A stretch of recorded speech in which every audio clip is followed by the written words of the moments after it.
Il y a une vérité brutale que la plupart des hommes refusent d'accepter. Une vérité si douloureuse qu'ils préfèrent vivre dans l'illusion plutôt que de regarder la réalité en face.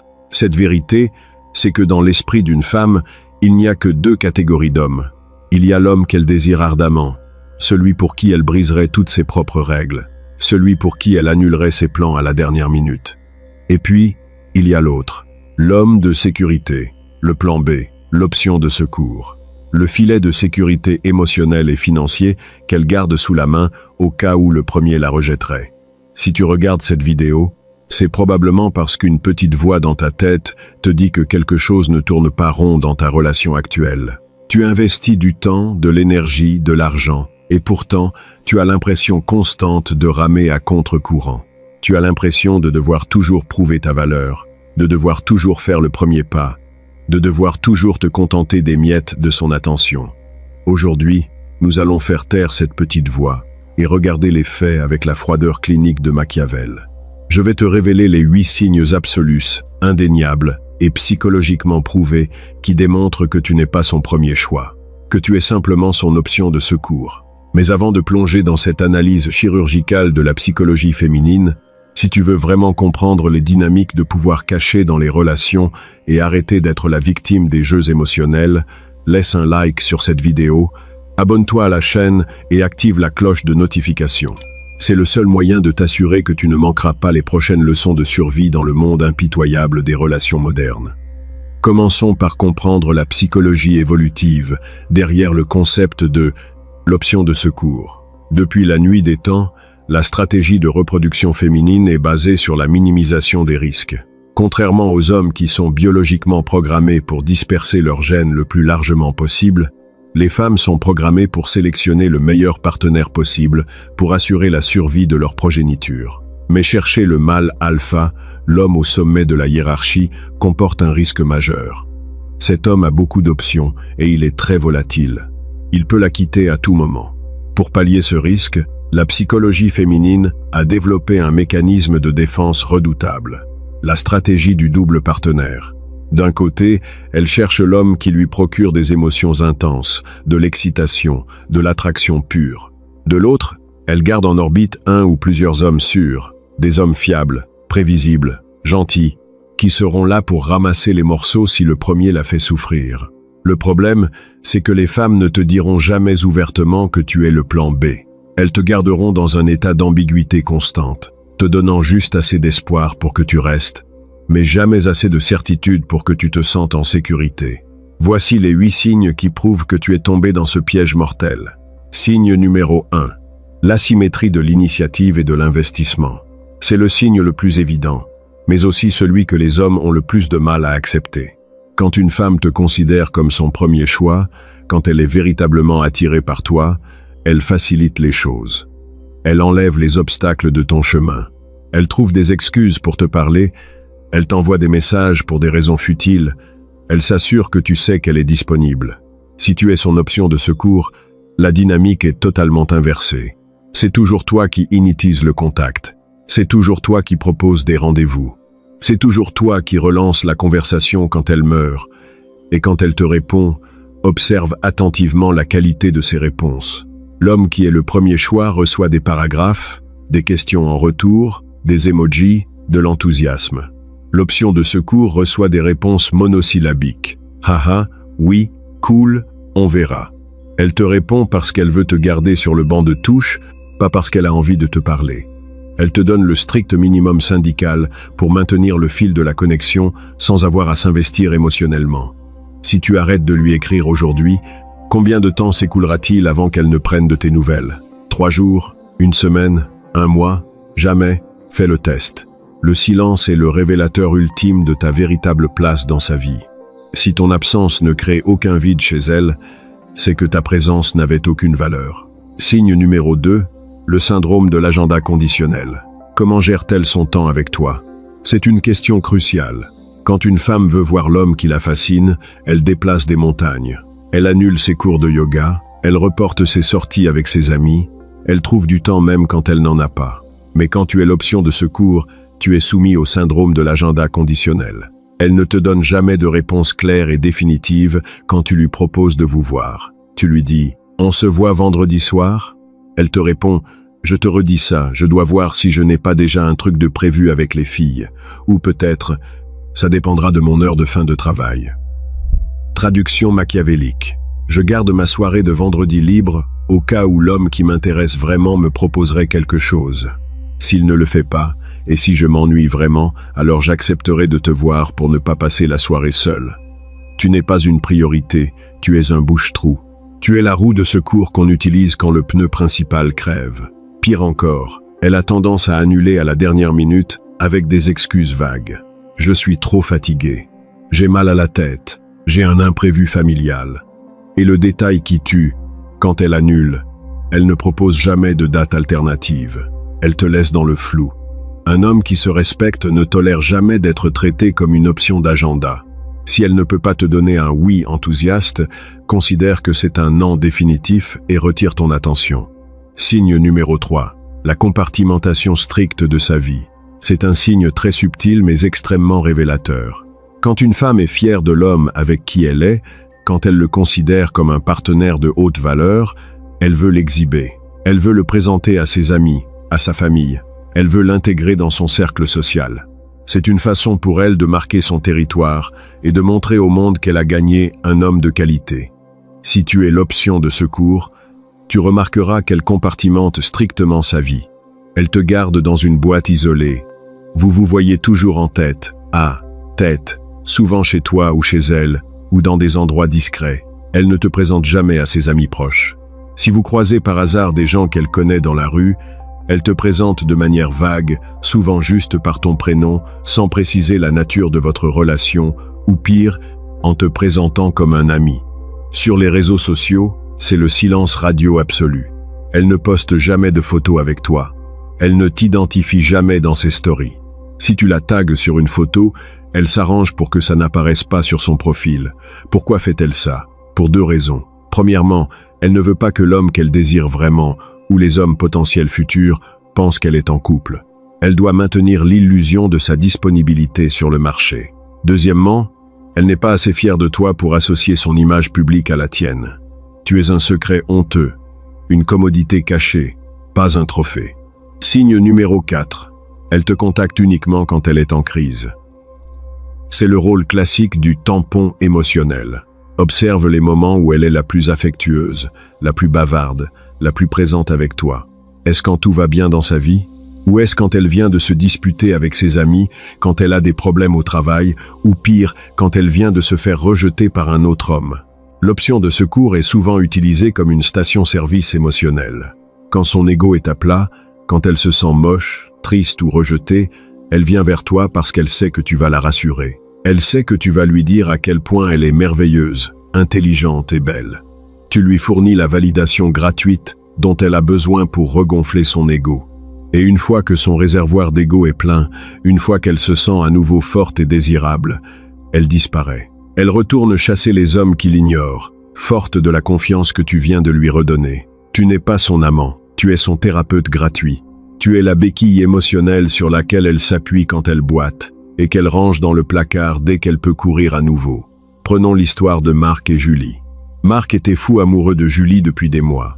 Julie le savait, mais elle le gardait dans la fameuse friend zone avec des avantages émotionnels.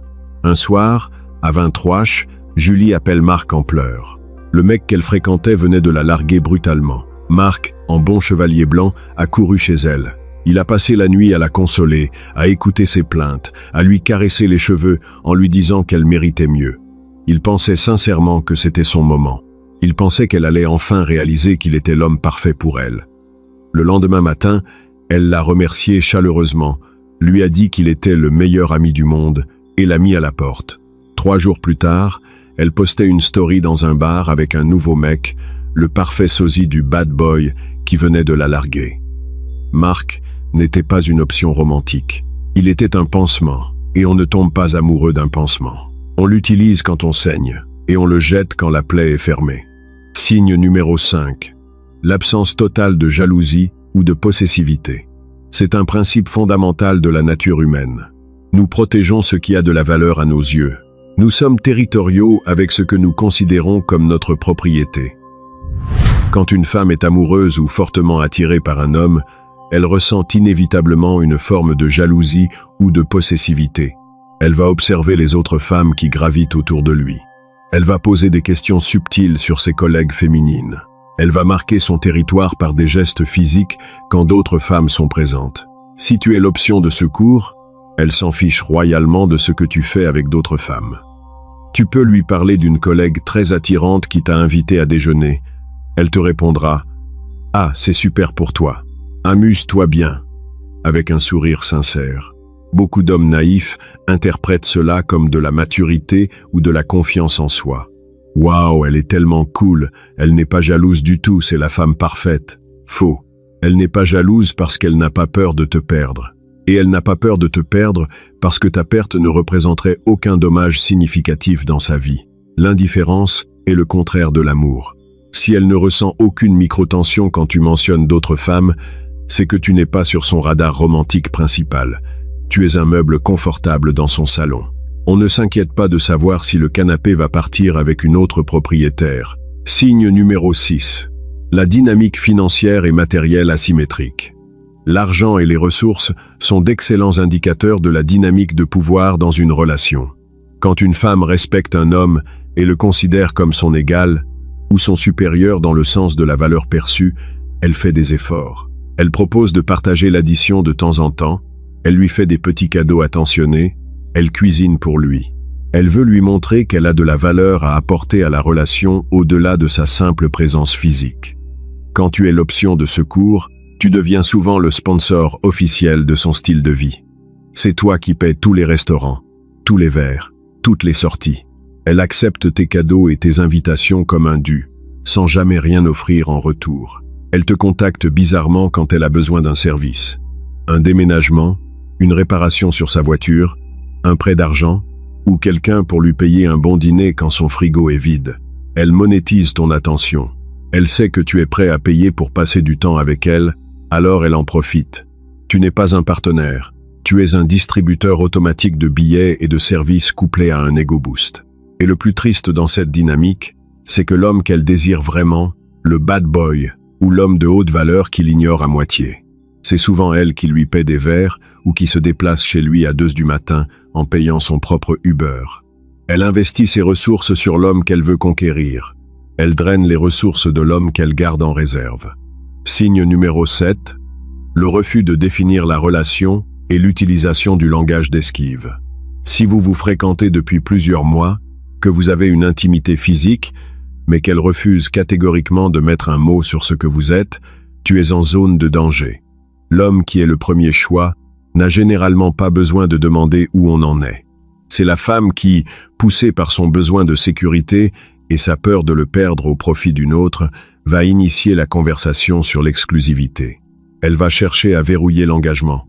Mais quand tu es l'option de secours et que tu essayes de définir la relation, tu te heurtes à un mur de brouillard. Elle va utiliser ce que j'appelle le langage d'esquive. Elle te dira des phrases comme « Je n'aime pas les étiquettes ». Pourquoi on devrait se prendre la tête? On est bien comme ça, non? Je sors d'une relation difficile, j'ai besoin de temps pour moi. Je veux qu'on laisse les choses se faire naturellement, sans pression. Toutes ces phrases sont des traductions politiquement correctes d'une seule et même réalité. Tu es assez bien pour passer le temps et me tenir compagnie, mais tu n'es pas assez bien pour que je me retire officiellement du marché des célibataires. Je veux garder mes options ouvertes au cas où quelqu'un de mieux se présenterait. Elle te maintient dans un état de limbo relationnel.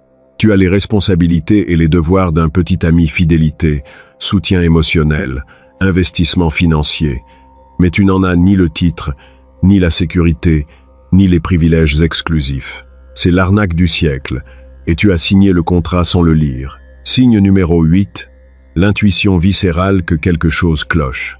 C'est le signe le plus important, et pourtant celui que les hommes ignorent le plus souvent.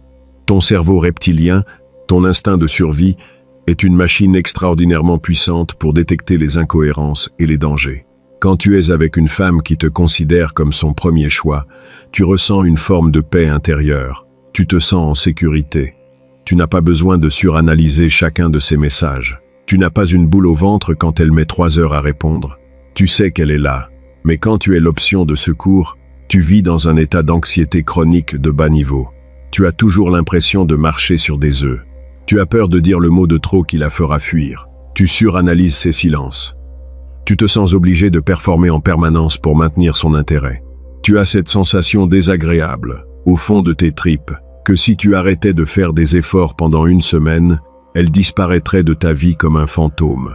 Cette intuition ne ment jamais. Si tu te sens comme un mendiant qui attend des miettes d'affection, c'est parce que tu es traité comme tel. Ton corps réagit à la réalité de la dynamique de pouvoir, même si ton esprit conscient essaie de se rassurer avec des excuses logiques. Alors, que faire si tu te reconnais dans plusieurs de ces signes? Que faire si tu réalises avec horreur que tu es le plan B, la roue de secours, le filet de sécurité? La réaction typique du gentil garçon est de redoubler d'efforts.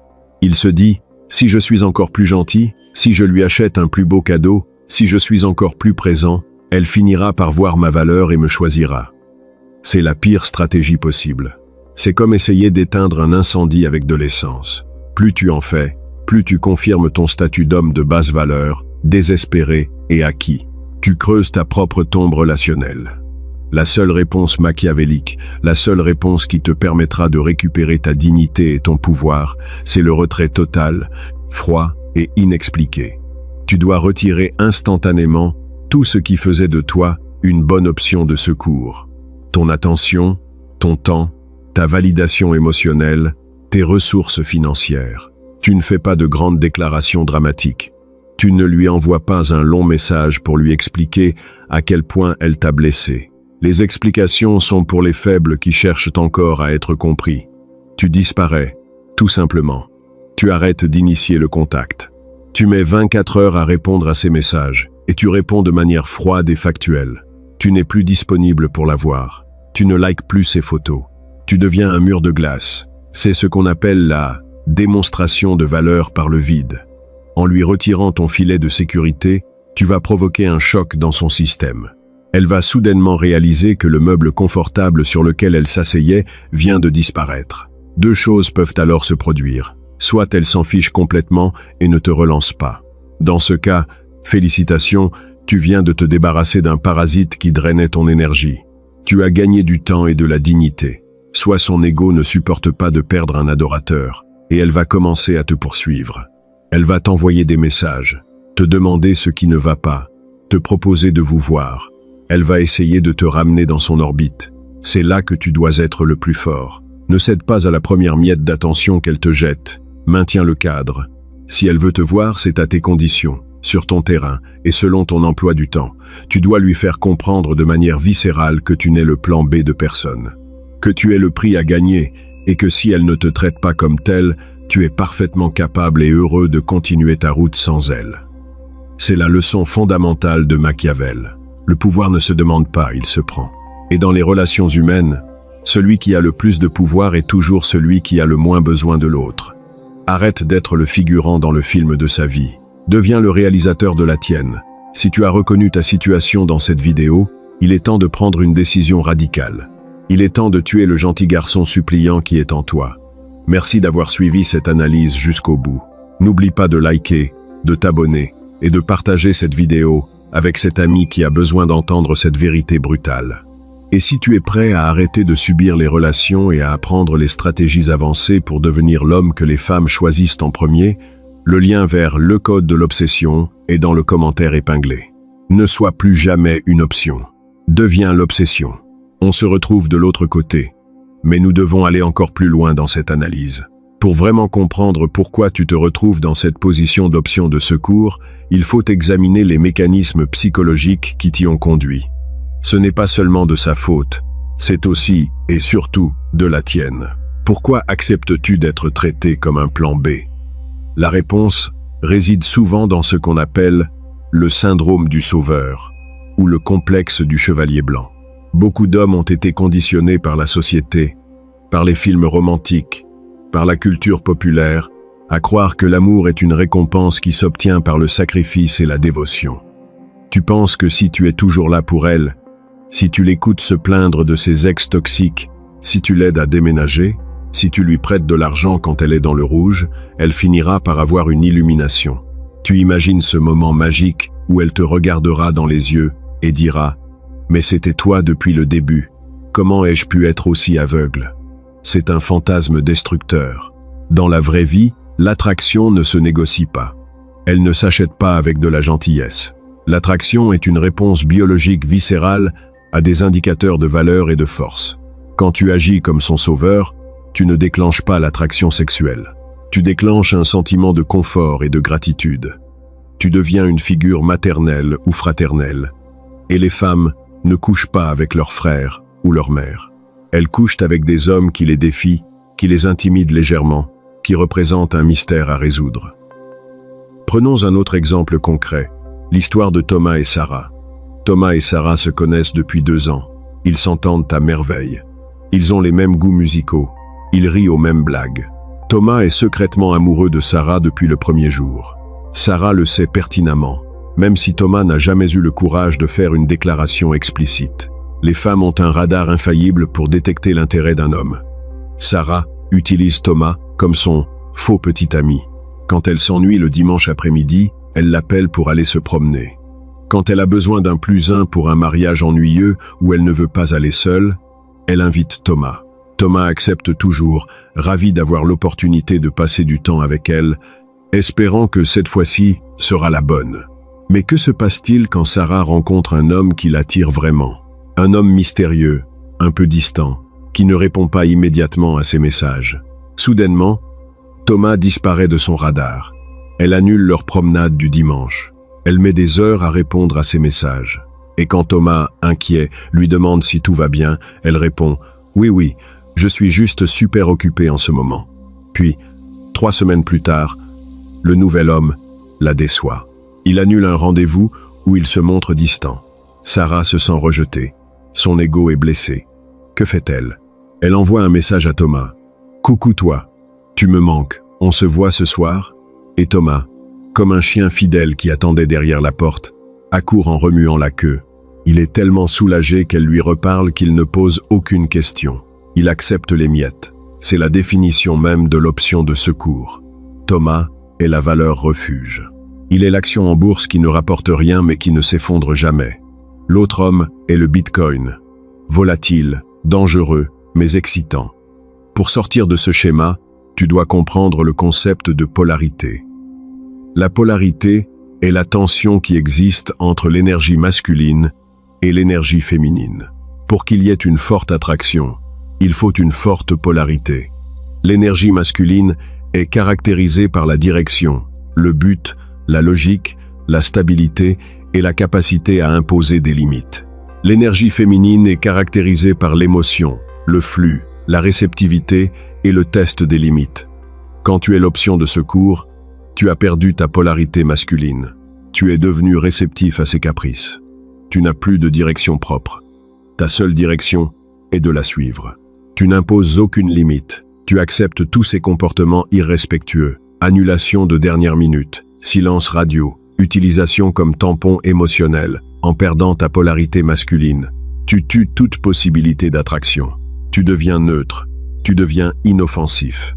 Pour recréer cette polarité, tu dois réintroduire le danger de la perte. C'est là qu'intervient la stratégie de la désescalade stratégique. Si tu te rends compte que tu es le plan B, ne fais pas de crise de colère. Les crises de colère sont des réactions émotionnelles. Et réagir émotionnellement, c'est lui donner du pouvoir. C'est lui montrer qu'elle contrôle ton état intérieur. Au lieu de cela, applique la désescalade stratégique. Étape 1. 2. Le miroir inversé. Observe son niveau d'investissement et divise-le par 2. Si elle met 4 heures à répondre à un message, mets 8 heures. Si elle t'envoie un message de 10 mots, réponds avec 5 mots. Si elle annule un rendez-vous, ne propose aucune alternative et dis simplement « D'accord, pas de problème ». Étape 2. La réaffectation des ressources. Prends tout le temps, l'argent et l'énergie mentale que tu investissais en elle et réaffecte-les à tes propres objectifs. Va à la salle de sport. Lance ce projet professionnel que tu repoussais. Sors avec d'autres amis. Rencontre d'autres femmes. Ton monde ne doit plus tourner autour de son soleil. Tu dois devenir ton propre système solaire. Étape 3. Le refus du rôle de thérapeute. La prochaine fois qu'elle t'appelle pour se plaindre de sa vie ou d'un autre homme, coupe court à la conversation. Dis-lui « Je suis désolé que tu traverses ça, Mais je suis au milieu de quelque chose d'important là, on en reparlera plus tard. Et raccroche. C'est un choc électrique pour son système. Tu viens de lui refuser la validation gratuite à laquelle elle était habituée. Étape 4. L'introduction de la concurrence. Preuve sociale. Les femmes sont des créatures profondément sociales. Leur désir pour un homme est souvent dicté par le désir que les autres femmes ont pour cet homme. C'est ce qu'on appelle la preuve sociale. Si tu es son option de secours, c'est en partie parce qu'elle pense qu'aucune autre femme ne te veut. Tu es acquis. Change cette perception. Laisse transparaître subtilement que tu as d'autres options. Ne mens pas. Ne te vante pas lourdement. Mais si elle te demande ce que tu as fait ce week-end, dis simplement « J'ai pris un verre avec une amie. C'était très sympa. » Laisse le mot « ami » flotter dans l'air avec toute son ambiguïté. Laisse son imagination faire le travail. En appliquant cette désescalade stratégique, tu vas observer un changement fascinant dans son comportement. Au début, elle sera confuse. Elle essaiera de te tester pour voir si ce nouveau comportement est réel ou si c'est juste une phase. Elle pourrait devenir un peu plus affectueuse, juste pour voir si tu vas mordre à l'hameçon et redevenir le gentil garçon acquis. C'est le moment le plus critique. C'est là que 90% des hommes échouent. Dès qu'elle leur donne un peu d'attention, ils s'effondrent et retournent à leur position de paillasson. Tu dois résister. Tu dois maintenir le cadre de l'homme indépendant et détaché. Si tu maintiens ce cadre assez longtemps, 2 issues sont possibles et les 2 sont à ton avantage. Issue numéro 1, elle réalise qu'elle a perdu son filet de sécurité. La peur de la perte s'installe. Elle commence à te voir sous un nouveau jour, non plus comme le gentil garçon acquis, mais comme un homme de valeur qui se respecte. L'attraction peut renaître de ses cendres. Si c'est le cas, et si tu décides de lui donner une chance, tu le feras selon tes propres termes, avec une dynamique de pouvoir rééquilibrée. Issue numéro 2. Elle s'éloigne définitivement parce qu'elle ne cherchait vraiment qu'un serviteur émotionnel et qu'elle n'a aucune véritable attraction pour toi. Dans ce cas, tu as gagné. Tu t'es libéré d'une illusion toxique. Tu as récupéré ton temps et ton énergie pour les investir dans une femme qui te verra comme son premier choix dès le premier jour. Il n'y a pas de défaite dans la désescalade stratégique. Il n'y a que la reprise du pouvoir. Mais je veux te mettre en garde contre un piège mental très courant. Le piège de l'espoir toxique. L'espoir toxique, c'est cette petite voix qui te dit « Oui, mais notre situation est différente. Elle a vraiment des problèmes en ce moment. Elle m'a dit qu'elle avait des sentiments pour moi, mais qu'elle n'était pas prête. Je dois juste être patient. » C'est le mensonge le plus destructeur que tu puisses te raconter. Les femmes sont des communicatrices indirectes. Elles détestent la confrontation frontale et elles détestent être perçues comme méchantes. Elles utiliseront donc toutes les excuses possibles pour te garder en réserve sans te rejeter brutalement. Je ne suis pas prête pour une relation en ce moment. Traduction. Je ne suis pas prête pour une relation avec Théoï. Si Brad Pitt ou l'homme de ses rêves entrait dans la pièce, elle serait prête dans la seconde. J'ai besoin de me concentrer sur ma carrière, mes études. Traduction. Tu n'es pas assez intéressant pour me distraire de ma carrière. L'homme qu'elle désire vraiment serait une priorité absolue. Peu importe sa charge de travail. Tu es trop important pour moi. Je ne veux pas gâcher notre amitié. Traduction. Tu es très utile comme soutien émotionnel, mais l'idée de coucher avec toi me rebute. Ne juge jamais une femme sur ses paroles. Juge-la uniquement sur ses actes. Si ces actes te montrent que tu es une option, annulation, manque d'initiative, compartimentation, utilisation comme tampon émotionnel, alors tu es une option. Point final. Aucune excuse verbale ne peut contredire la réalité de ces actions. L'acceptation de cette réalité est douloureuse. C'est un coup porté à l'ego. Mais c'est une douleur nécessaire. C'est la douleur de la pilule rouge qui te réveille de la matrice. Tant que tu refuses de voir la réalité, tu es condamné à répéter les mêmes schémas. Tu es condamné à être le figurant dans l'histoire d'un autre homme. L'homme machiavélique ne vit pas dans l'espoir. Il vit dans la réalité, aussi froide soit-elle. Il analyse les dynamiques de pouvoir, il identifie sa position sur l'échiquier et il agit en conséquence pour maximiser ses intérêts. Si tu es sur la case de l'option de secours, la seule action logique est de quitter le plateau. Renverse la table. Refuse de jouer à un jeu dont les règles sont truquées contre toi. En te retirant, tu envoies le message le plus puissant qu'un homme puisse envoyer. Je connais ma valeur. Je sais ce que je mérite. Et je refuse de me contenter de moins. C'est cette attitude, cette arrogance tranquille, cette capacité à s'éloigner sans se retourner, qui crée le véritable respect. Et sans respect, il ne peut y avoir d'attraction. Ne sois plus jamais le plan B, ne sois plus jamais le filet de sécurité. Deviens l'homme qui fixe les règles. Deviens l'homme qui choisit, et non celui qui attend d'être choisi. C'est un chemin difficile. Cela demande de la discipline, du contrôle émotionnel, et la volonté de faire face à la solitude, plutôt que d'accepter la médiocrité. Mais c'est le seul chemin vers la véritable liberté masculine. Merci d'avoir suivi cette masterclass jusqu'au bout. N'oublie pas de liker, de t'abonner et de partager cette vidéo.